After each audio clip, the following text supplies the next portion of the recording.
शेष होला मैट्रिक खाता देखा एई तारीख रे प्रकाश पाइब मैट्रिक रेजल्ट। एने गणशिक्षा विभाग पक्षरु जारी हैला बड़ सूचना।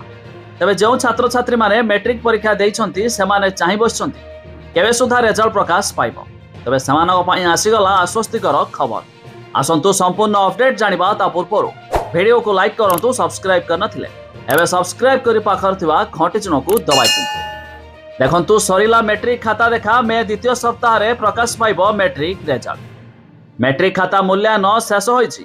केवल किछि अन्य भाषा उत्तर खाता जथा बेंगली, तेलुगु, उर्दू भाषा रे खाता बोर्ड ऑफिस परिसर रे मूल्यांकन चलीछि।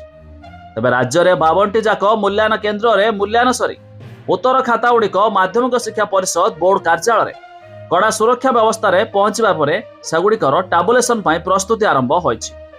तबे मे द्वितीय सप्ताह रे प्रकाश पाइब मैट्रिक रेजल्ट। एने बोर्ड सभापति श्रीकांत राय सूचना दैछंती। से कहिसंती आउ 2 दिन मध्यरे खाता देखा सरीजिबो। एआई ओ क्यूआर कोड द्वारा परीक्षा परिचालना सफल होइछि। विज्ञान प्रश्नपत्र रे 4 मार्क कम नै किछु असुविधा हेबनी बोली कहिसंती। तबे ग्रेस मार्क संपर्क रे परिचालना कमिटी निष्पत्ति नेबो। चलित वर्ष राज्य रे मोट 5,52,437 जन छात्र छात्री परीक्षा देथिले। तबे मोट 314टी नोडाल केंद्र स्थापन होइथिला। तबे कड़ा चेकिंग पई समस्त परीक्षा केंद्र रे सीसीटीवी कैमेरा लगाजिबा सहित परीक्षा केंद्र एवं नोडाल सेंटर गुड़िकरे कृत्रिम बुद्धिमत्ता एआई कैमेरा लगा जायतिला। तबे कॉपी रोकिया पई 4 स्तरीय स्क्वाड गठन होइतिला।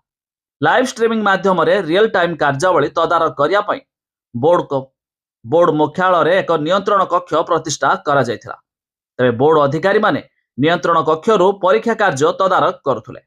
तबे जाके बड़ अपडेट मुताबक परीक्षा खाता शेष हेबा परे एबे मध्य मे द्वितीय सप्ताह रे रेजल्ट प्रकाश पाइब। जदि आपण भाबुथबे केउ वेबसाइट जुगे रेजल्ट प्रकाश पाइब तबे वेबसाइट रो लिंक आमे डिस्क्रिप्शन रे दैछु। आपण माने जाई मध्य चेक कर दे पारिबे।